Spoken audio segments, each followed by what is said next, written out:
ഇനി കാണാൻ പോകുന്ന മാംഗല്യംസ് ലേറ്റസ്റ്റ് എപ്പിസോഡ് ആണ്. അപ്പോൾ ഇനി കാണുന്ന എപ്പിസോഡ് എന്ന് പറയുന്നത് അർച്ചനയും ആതിരയും തമ്മിലുള്ള ബന്ധം കുഞ്ഞെന്ന ഒറ്റൊരു കാരണം കൊണ്ട് അവരുടെ ബന്ധത്തിൽ വരുന്ന മാറ്റങ്ങളാണ്. അതിനോടൊപ്പം തന്നെ ഇന്നത്തെ എപ്പിസോഡിൽ സ്നേഹയുടെ പല രീതിയിലുള്ള കാര്യങ്ങളും കൂടെ കാണാനുണ്ട് കേട്ടോ. ഈ ചാനൽ ആദ്യമായിട്ട് കാണുന്നവരാണെങ്കിൽ ചാനൽ ലൈക്കാനും സബ്സ്ക്രൈബ് ചെയ്യാനും ബെല്ലൈക്കൻ പ്രസ് ചെയ്യുന്നതിൻ്റെ കമൻസും ഷെയർസും ലൈക്സിനും ആരും മറക്കണ്ട. അപ്പോൾ ഇന്ന് എപ്പിസോഡ് തുടങ്ങുമ്പോൾ തന്നെ കാണിക്കുന്ന കാര്യം ആദികയുടെ വായിന്ന് കേട്ട എരിയും പുളിയും എല്ലാം കൂടി ചെന്നിട്ട് ആദിയുടെ മനസ്സങ്ങ് കലങ്ങി തെളിഞ്ഞു പോയിരിക്കുകയാണ്. അർച്ചന ആരാന്ന് പോലും ആതിര മറന്നുപോയി. സ്വന്തം കുഞ്ഞിനെ അർച്ചന കൈക്കലാക്കുമോ, അല്ലെങ്കിൽ അർച്ചന കൈ കുഞ്ഞിന് എന്തെങ്കിലും ദോഷം സംഭവിക്കുമോ എന്നൊക്കെ ചിന്തയിൽ കുഞ്ഞിനെ അർച്ചന വെച്ച് കളിപ്പിക്കുന്നതും പൗഡർ ഇടിപ്പിക്കുന്നതും അങ്ങനെ കുഞ്ഞിനെ നോക്കുന്നതൊക്കെ ഇങ്ങനെ ആണെങ്കിൽ അർച്ചന ഇതൊക്കെ കണ്ടിട്ട് പേടിയോടുകൂടി നോക്കുന്നത്. കാരണം തൻ്റെ കുഞ്ഞിനെ തന്നിൽ നിന്ന് അകറ്റി മാറ്റുമോ തൻ്റെ ചേച്ചി എന്ന രീതിക്ക് നോക്കുക.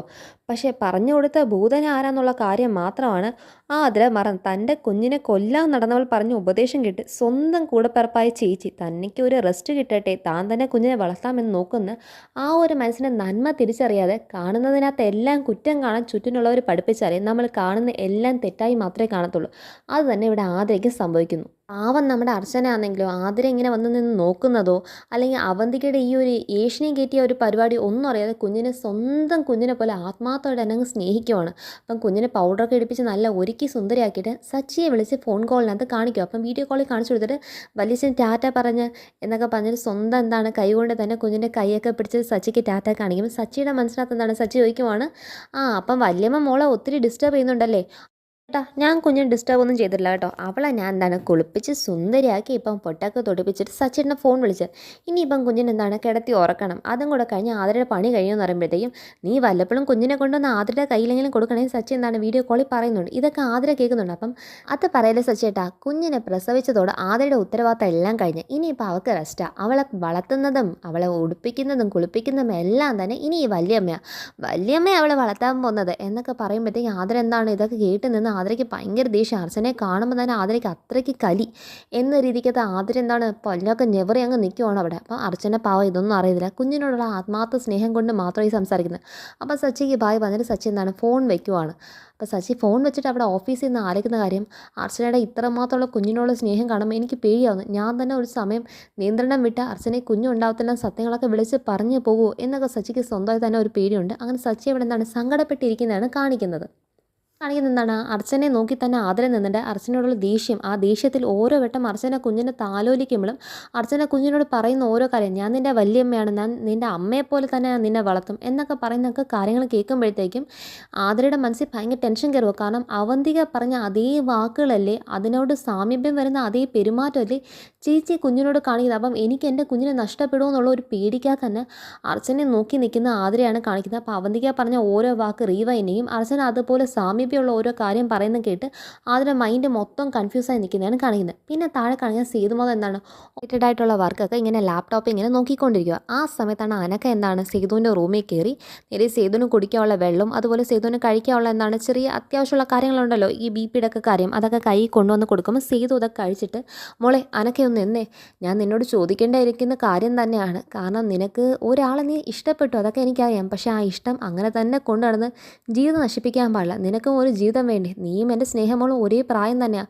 അവളുടെ കല്യാണം ഉറപ്പിച്ച നേരം തൊട്ട് തന്നെ നിൻ്റെ കല്യാണക്കാര്യവും ഞാൻ എൻ്റെ മനസ്സിൽ ചിന്തിക്കുന്നുണ്ട്. ഞാൻ നിങ്ങളെ രണ്ടുപേരും വേറെ വേറെ കണ്ണി കണ്ടിട്ടില്ല. അവന്തിയെ നീ വിചാരിക്കാൻ പാടില്ല, കല്യാണപ്രായം എത്തിയിട്ടും നിൻ്റെ കാര്യത്തിൽ ഞങ്ങൾ ഒരു കാര്യം എന്താണ് പ്രൊസീഡ് ചെയ്തിട്ടില്ല നിനക്ക് തോന്നാൻ പാടില്ല. അപ്പോഴത്തേക്ക് അനക്ക പറഞ്ഞു അങ്ങനൊന്നും തോന്നത്തില്ല അച്ഛാ, കാരണം ഞാൻ എൻ്റെ മനസ്സിലെന്താണ് ഒന്ന് പക്വപ്പെടുത്തട്ടെ, ഒന്ന് പക്വപ്പെടുത്തി എല്ലാം ശരിയാവാം ഞാൻ തന്നെ അച്ഛനോട് വന്ന് പറയാം. അല്ലാതെ എന്താണ് ഞാൻ ആരോടുള്ള പ്രതിഷേധമായിട്ടൊന്നും ജീവിതത്തിൽ എന്താണ് നശിപ്പിച്ച് കളയുന്നതല്ല. എനിക്ക് വിവാഹമൊക്കെ കഴിക്കണം, പക്ഷെ തൽക്കാലം അതിനുള്ള തയ്യാറെടുപ്പ് എൻ്റെ മനസ്സിനായിട്ടില്ല. അതൊക്കെ എൻ്റെ മനസ്സ് തയ്യാറെടുത്തതിന് ശേഷം ഞാൻ ഉറപ്പായിട്ട് തന്നെ അച്ഛനോട് വന്ന് പറഞ്ഞ് ഞാനൊരു വിവാഹ ജീവിതത്തിലേക്ക് പോകുന്നതിന് അനക്ക വാക്ക് കൊടുക്കണം. അപ്പം സേതുമാധവന് തന്നെ അത്ഭുതം, കാരണം എന്ത് മെച്ചുവേർഡായിട്ടാണ് അനക്ക സംസാരിക്കുന്നത്. അനക്കയുടെ മെച്ചുവേർഡായിട്ടുള്ള സംസാരം കഴിഞ്ഞതും ഇതാ അവിടെ ഒരു ഇമ്മെച്ചുവേർഡായിട്ട് കളിക്കുന്ന ഒരുത്തിയുണ്ടല്ലോ, സ്നേഹ കുറ്റിയും പറിച്ച് താഴേക്ക് ഇറങ്ങി വരിക. അച്ഛാ, അത് കാണുന്ന സേതുമാധവന് ഭയങ്കര സന്തോഷം. കാരണം ഇത്രയും ദിവസം മുറിയിൽ തന്നെ അടച്ചു കിടന്നവൾ മുറിയിൽ നിന്ന് പുറത്തെങ്കിലും ഇറങ്ങി ഒന്ന് സംസാരിക്കാൻ തുടങ്ങിയല്ലോ. സന്തോഷത്തിനകത്ത് ഈ പാവം ആ പറ മോളെ എന്ന് സന്തോഷത്തോട് പറയുമ്പോഴത്തേക്കും സ്നേഹം അങ്ങ് താഴെ ഇറങ്ങി വരാം. അപ്പോൾ അനക്കെ അവിടെ തന്നെ ഉണ്ട്.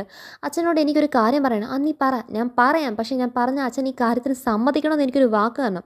ആദ്യം നീ കാര്യം പറ, എന്നിട്ടല്ലേ ഞാൻ സമ്മതം പറയുന്നത്. അപ്പോഴത്തേക്ക് എനിക്ക് ധനുഷിനൊന്ന് പോയി കാണണം. എനിക്ക് ധനുഷിന് ജയിലിൽ പോയി കാണും. സേതുമാധവൻ അവിടെ ഇരുന്ന സേതുമാധവൻ ഞെട്ടി അങ്ങ് എണീക്കണം. സേതു എന്താണ് ഈ കേട്ടതെന്ന് പോലും അയാൾക്ക് മനസ്സിലാകുന്നത്. കാരണം ധനുഷിനെ പോയി കാണണം, അത് ജയിലിൽ പോയി കാണണം. നെല്ലിശ്ശേരി സേതുമാധവൻ്റെ മൂക്ക് ഇങ്ങനെയൊക്കെ തോന്നുമോ എന്ന അത്ഭുതത്തെ അയാൾ അങ്ങ് എണീക്കുവാണ്.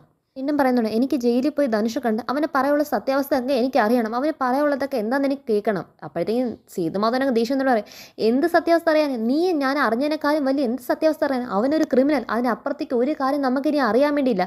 അവനൊരു കുറ്റവാളിയാണ്. അവനെ കാണാൻ വേണ്ടി നെല്ലിശ്ശേരി സീതുമാധവൻ്റെ മോളായി നീ ജയിലിലേക്ക് പോകേണ്ട ഒരു ആവശ്യവുമില്ല എന്നൊക്കെ പറയുമ്പോൾ സ്നേഹം പറയുന്നുണ്ട്, എന്ത് സത്യമോ ഇല്ല എന്നുള്ള കാര്യം നമുക്കിങ്ങനെ അറിയാം. നമ്മൾ മനസ്സിലാക്കിയ സത്യം എന്ന് പറയുന്ന അർച്ചനയിടത്തിൽ പറഞ്ഞ കാര്യം മാത്രമോ അതങ്ങ് തൊണ്ട തൊടാതെ വിഴുങ്ങാനൊന്നും എന്നെ കിട്ടത്തില്ല. അപ്പോഴത്തേക്കും അനഘയ്ക്ക് ദേഷ്യം തന്നെ, സ്നേഹം നീ എന്തോ പറയുന്നറിയോ? എന്നെ ഉപദേശിക്കാൻ നീ വരേണ്ട ആവശ്യമില്ല. നീ വേണമെങ്കിൽ അച്ഛനടുത്ത് പറയുന്നതിനൊക്കെ നീ കൈയടിക്കാൻ നിന്നോ. ഈ സ്നേഹം അതിനൊന്നും ഇനി കിട്ടത്തില്ല. അവർ പറയുന്ന കാര്യമൊക്കെ തൊണ്ട തുടക്കാതെ വിഴുങ്ങിയ കാലമൊക്കെ തീർന്ന്. ഇനി അവർ പറയുന്നൊന്നും അങ്ങനെ വിശ്വസിക്കാൻ പറ്റില്ലെന്ന് സ്നേഹ ഭയങ്കര എന്താണ് അലപ്പോടുകൂടി അങ്ങ് പറയുകയാണ്. അത്രയും എന്താണ് ഹാർഷായിട്ട് സംസാരിക്കുമ്പോഴത്തേക്ക് ഈ ഒച്ച കേട്ടിട്ട് എന്താണെന്ന് മനസ്സിലാകാതെ അവന്തികയുടെ എൻട്രിയാണ്. അവന്തി ചോദിക്കും, നീ എന്തോ ഇവിടെ ബഹളം വെച്ചുകൊണ്ടിരിക്കുന്നത്? അപ്പോഴത്തേക്ക് സ്നേഹം പറയും, ഞാൻ ഇവിടെ ബഹളം വെക്കൊന്നുമല്ല ഏട്ടത്തി. ഞാൻ എനിക്ക് പറയാനുള്ള കാര്യങ്ങൾ പറഞ്ഞു. എനിക്ക് ധനുഷിനൊന്ന് കാണാൻ പോകണം. അവന് പറയാനുള്ളതൊക്കെ എനിക്ക് കേൾക്കണം.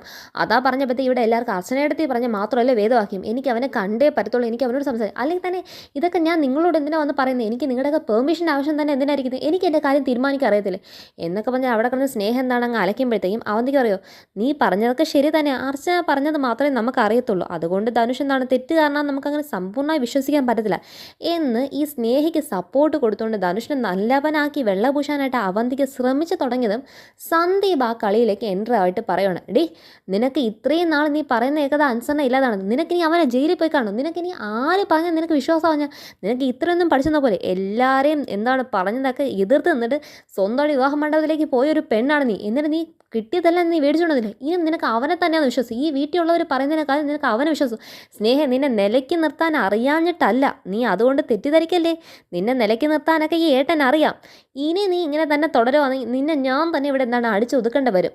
ഏട്ടൻ്റെയും അച്ഛൻ്റെ എല്ലാ സ്ഥാനം തന്നെ കൈകയറി സന്ദീപ് അവിടെ സ്നേഹം നിലയ്ക്ക് നിർത്തുന്നതാണ് കാണിക്കുന്നത്. അപ്പോൾ സ്നേഹയ്ക്ക് പിന്നെ ഒരക്ഷരം മിണ്ടാമല്ല. സ്നേഹയ്ക്ക് എന്താണ് സന്ദീപ് കീറിപ്പോടി എന്നും കൂടെ പറയുമ്പോഴത്തേക്കും സന്ദീപിന് എൻ്റെ മുന്നിൽ തന്നെ എന്താണ് സ്നേഹം നാണം കെട്ട് നിൽക്കുന്നത്. സന്ദീപ് എന്താണ് ഈ സ്നേഹയുടെ മുന്നിൽ വെച്ച് തന്നെ അവന്തിയിടത്തിൽ ചോദിക്കുന്നത്, അവന്തിയിടത്തിൽ വേറെ പണിയില്ലേ? ഇവൾ പറയുന്ന വാക്കും കേട്ട് ഇവൾക്ക് സപ്പോർട്ട് കൊടുത്ത് ധനുഷിന് സപ്പോർട്ട് പറയേണ്ട എന്ത് ആവശ്യം ഇരിക്കുന്നത് എന്ന് അവന്തിക്കടുത്ത് ചോദിക്കുമ്പോൾ അവന്തിക്കും പിന്നെ എന്താണ് അവിടെ അഡ്രസ്സ് പറയാനായിട്ട് ഒരു കാര്യമില്ല. അങ്ങനെ ലാസ്റ്റ് സ്നേഹ അവന്തിക്ക് എന്താണ് അവിടെ നിന്ന് അങ്ങ് പോകുന്നതാണ് കാണിക്കുന്നത്. അപ്പോൾ സ്നേഹ റൂമിൽ പോയിട്ട് റൂമിലുള്ള സാധനങ്ങളൊക്കെ വലിച്ചെറിഞ്ഞങ്ങ് പൊട്ടിക്കുവാണ്.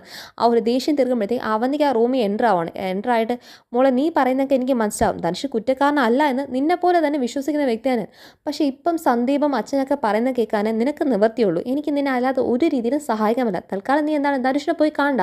അവൻ കുറ്റക്കാരനല്ല എന്നുള്ള കാര്യം എനിക്കറിയാം. അപ്പം എന്തായാലും അവൻ എന്താണ് ഉടൻ തന്നെ ജയിലിൽ നിന്ന് ഇറങ്ങും. ആ ജയിലിൽ നിന്ന് ഇറങ്ങുമ്പം നീ അവൻ എവിടെയാണെന്ന് താമസിക്കുന്നത് അവിടെ പോയി കാണ്. അത് ഞാൻ ഏട്ടത്തി എന്താണ് എല്ലാ രീതിയിലും എന്താണ് അഡ്ജസ്റ്റ് ചെയ്ത് തരാമെന്നൊക്കെ ഇവിടെ വാക്ക് കൊടുക്കുവാണ്.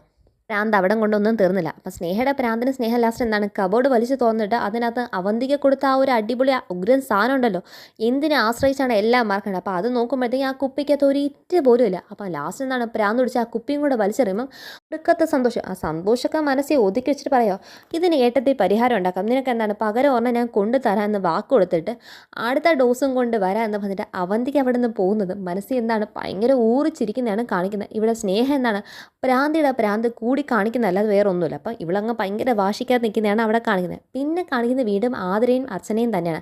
അപ്പോൾ അർച്ചന എന്താണ് കുഞ്ഞിനെ എടുത്തുകൊണ്ട് ആതിര റൂമിലേക്ക് കൊണ്ടുവന്ന് കിടത്താൻ വേണ്ടി പോയിരിക്കുക. അപ്പോൾ ആതിരയാണെങ്കിൽ അർച്ചന അടുത്തിരിക്കുന്ന പോലും ഭയങ്കര എന്താണ് ദേഷ്യത്തിൽ തന്നെ കണ്ടുകൊണ്ടിരിക്കുമ്പം ആതിര അടുത്ത് എന്താണ് നമ്മുടെ അർച്ചന ഭയങ്കരമായിട്ട് സന്തോഷത്തിൽ പറയുക, ദേ ഞാൻ കുഞ്ഞിനെയൊക്കെ ഒരുക്കി എല്ലാം ചെയ്തിട്ട് ഞാൻ സച്ചേട്ടനെ വിളിച്ചത്, ഇവൾ വലിയച്ഛനെ വിളിച്ചത് നിന്നോട് പറഞ്ഞില്ലേ, വലിയച്ഛനെ വിളിച്ചാൽ അമ്മയോട് പറയടാ എന്നൊക്കെ പറയുമ്പോഴത്തേക്കും ആതിര പറയും, എനിക്കറിയത്തില്ല ഈ പ്രായത്തിലെ കുഞ്ഞുങ്ങളെ എന്താണ് ഫോണിനകത്ത് അങ്ങനെ എന്താണ് കോളൊന്നും വിളിച്ച് കാണിക്കാൻ പാടില്ല. എടി നീ ഏത് യുഗത്തിൽ ഏത് നൂറ്റാണ്ടിൽ ജനിച്ചവളാടി നീ ഏത് കാലത്തിരിക്കുവാ? മോളെ നിൻ്റെ അമ്മ ഭയങ്കര പഴഞ്ചനെ കേട്ടോ. നിൻ്റെ അമ്മയെക്കാളും മൂത്തതാ ഞാനെങ്കിലും ഞാനിങ്ങനെ അന്ധവിശ്വാസം ഒന്നും കൊണ്ട് നടക്കുന്നില്ല. ഈ കണക്കിന് പോയി നിൻ്റെ അമ്മ നിന്നെ വളർത്തി നല്ലൊരു അന്ധവിശ്വാസിയാക്കുന്ന എനിക്ക് ഉറപ്പുള്ളത്. അതുകൊണ്ട് മോളെ ഈ വല്യമ്മ തന്നെ വളർത്തിക്കൊള്ളും കേട്ടോ. നീ നെല്ലിശ്ശേരിയുടെ രാജകുമാരിയാണ്. നിന്നെ ഞാൻ നല്ല പോലെ വളർത്തും. അമ്മയുടെ സ്ഥാനത്ത് നിന്ന് തന്നെ വളർത്തും. എന്നിട്ട് അമ്മയെ പോലെ തന്നെ വളർത്തും. അത്രയ്ക്ക് സ്നേഹം എനിക്കുണ്ടെന്നൊക്കെ പറയുമ്പം ആതിരയ്ക്ക് വീണ്ടും അങ്ങ് പ്രാന്തൻ ടെൻഷൻ കയറി ആതിര ചിന്തിക്കുന്ന കാര്യം അവന്തിക പറഞ്ഞ അതുപോലെ തന്നെയല്ലേ. അതായത് അമ്മ സ്ഥാനം തന്നെ അർച്ചന കൈക്കലാക്കുമെന്ന് പറഞ്ഞ പോലെയല്ലേ ഇന്ന് അർച്ചനയെടുത്ത് ഈ സംസാരിക്കുന്നത് എന്നൊക്കെ ഭയങ്കര ടെൻഷനകത്ത് ആതിര നിൽക്കുമ്പം അതൊക്കെ മനസ്സിൽ കടിച്ച് പിടിച്ചുകൊണ്ട് പറയണേ, ചേച്ചിക്ക് ഇവിടെ ഇഷ്ടം പോലെ പണിയുള്ളല്ലേ. ചേച്ചി ഒരു കാര്യം ചെയ്യും, ചേച്ചി ഇവിടുത്തെ രാവിലെ തൊട്ടുള്ള ബാക്കിയുള്ള എല്ലാ വീട്ടിലെ പണി നോക്ക്. ചേച്ചി എത്ര നേരം കുഞ്ഞിനെ തന്നെ കൊണ്ടു നടക്കുന്നത്. ഇപ്പം ഞാൻ വെറുതെ ഇരിക്കുമല്ലേ, ഞാൻ അവളെ നോക്കുന്നതും കുളിപ്പിക്കുന്നതും ഒരുക്കുന്ന എല്ലാ കാര്യം ഞാൻ തന്നെ ചെയ്തോളാം. അതങ്ങനെ നോക്കാം. അതൊന്നും ശരിയാകത്തില്ല. അവൾക്ക് എന്നോട് നല്ലൊരു ആത്മബന്ധമുണ്ട്. അവളെ ആദ്യയോട് ജനിച്ചതും ആരുടെ കയ്യിലാണ് വന്നത്? എൻ്റെ കയ്യിലാണ് കൊണ്ടു തന്നത്. അപ്പം ആതിരയുടെ കാര്യം മനസ്സിനകത്ത് പറയുമ്പം അവന്തിക പറഞ്ഞ അതേപോലെയല്ലേ എൻ്റെ കയ്യിലാണ് കൊണ്ടു തന്നെന്നുള്ള വീരവാദമൊക്കെ അർച്ചനയോടെ പറഞ്ഞുകൊണ്ട് നടക്കുന്നു. അതൊക്കെ നിനക്ക് പ്രശ്നമായി വരും. ഒരു ആത്മബന്ധത്തിൻ്റെ കാര്യം ഇതെല്ലാം അവിടെ പറയുന്നത് കേട്ടിട്ട് ആതിരയ്ക്കാണെങ്കിൽ കുഞ്ഞിനെ കൈ വെടിക്കാനും പറ്റത്തില്ല, അർച്ചനയോട് കടുപ്പിച്ച് പറയാനുമല്ല. പക്ഷേ അർച്ചനയുടെ ഉള്ളിൽ അത്രയ്ക്ക് വെറുപ്പും കാര്യങ്ങളെല്ലാം വന്ന് നിൽക്കുന്ന അവസ്ഥ കാണിച്ചാണ് ഇനി അടുത്ത കാണാൻ പോകുന്ന മാംഗല്യം നെക്സ്റ്റ് എപ്പിസോഡ് എൻഡിങ് എന്ന് പറയുന്നത്. അപ്പോൾ എല്ലാവരും കാണുമോ? ചാനൽ ലൈക്ക് ആൻഡ് സബ്സ്ക്രൈബ് ചെയ്യാനും ബെല്ലൈക്കൺ പ്രസ് ചെയ്യുന്ന കമൻസും ഷെയർസ് ലൈക്സിന് ആരും മറക്കണ്ട കേട്ടോ. ബൈ.